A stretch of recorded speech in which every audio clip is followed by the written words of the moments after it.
right, we're going to start with your shoulders over your wrists, hips over your knees in that tabletop position, pushing away from the floor without rounding your upper back, finding that neutral pelvis, and then you're lifting the knees about 1 inch off the ground. Arms and shoulders stay nice and still as you exhale with each lift to help tighten those deep TAs.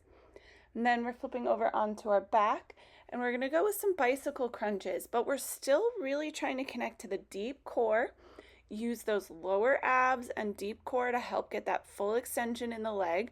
The higher your legs are to the ceiling, the easier it will be, so you can always go a little bit higher with the legs. Again, exhaling with each rotation, inhaling as you kind of come through the middle. Really focusing on those deep TAs for this. A little harder, easier said than done. Okay, and then we're going to come up to the bench. I'm going to do elevated shoulder taps. You also have the option of doing this from the floor. I just find I'm able to control my form, find that neutral pelvis a little bit better. The wider your feet are, the easier this will be. And you're really trying not to rotate your hips as you touch that opposite shoulder. So right hand, left shoulder, left hand, right shoulder, hips super still. All right, last two exercises here are going to be on the floor again. The first one is going to be laying on your stomach, and you are just lifting arms and legs off the floor. So this is working the lower back, the glutes a little bit.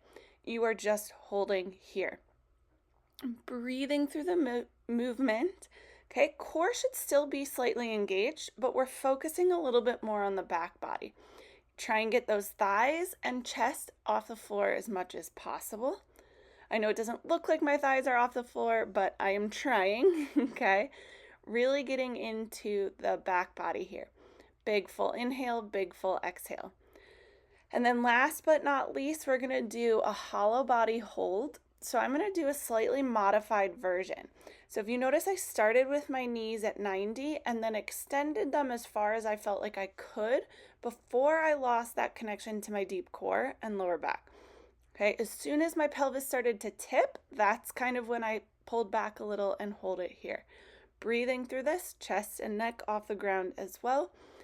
And the better you get, the straighter those legs can go. If you have any questions, don't hesitate to reach out.